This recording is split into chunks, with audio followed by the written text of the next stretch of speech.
My brothers and sisters, I wanted to share something that happened with me personally.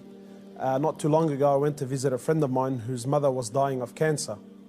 She had been battling cancer for about 5 years, and news came to me that she was on her last days.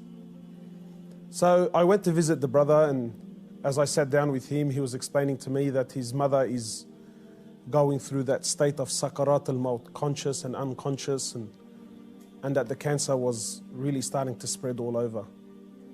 So as I sat with this friend of mine and we were talking, his eyes teared up. So I assumed that because his mother's dying, and so I tried to comfort him, and I said to him, look, this is natural in life. And he said to me, I'm not crying because she's leaving. And of course I am upset, but that's not why I'm crying.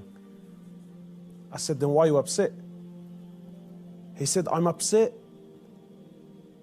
because all my life I've never thanked my mother for what she's done.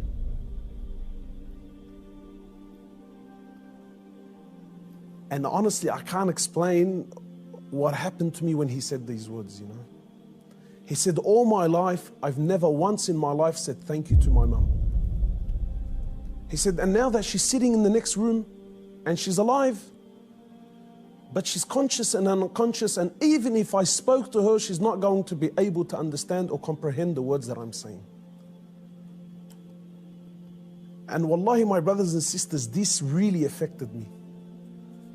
That all his life, all of our lives, for those of us who are fortunate enough that their mothers are still around, my mum has been there all my life, never failed me once, and never once have I ever come to her and just said thank you. And not one of those thank yous with some flowers, and that's a good thank you, but those really deep thank yous. That thank you that if she left me now, I've told her and I've thanked her from the depths of my heart. Wallahi, my brothers and sisters, I haven't been able to forget this. That when was the last time you thanked your mother? When was the last time you showed your mother genuine appreciation for everything that she's ever done? Or are we going to be like those, or are we going to be of those who, when our mothers leave us permanently, then we will sit back and remember and start to regret that I didn't take advantage of the opportunity when I had it.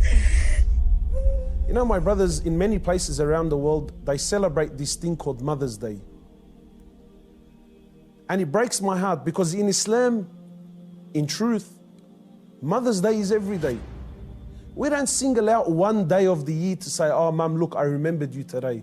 But rather, we're ordered by Allah and His Prophet, more or less, to remember our mothers on a daily basis. A man came to the Prophet of Allah and he says to him, O Prophet of Allah, and many of us get this hadith wrong. He says, O Prophet of Allah, who is most deserving of my kind treatment? He says to him, your mother. He says, then whom? He said to him, your mother. He said to him, then whom? He said to him, your mother. He said, then whom? He said, then your father. Many of us, we interpret this to be love, that my mother is most deserving of my love.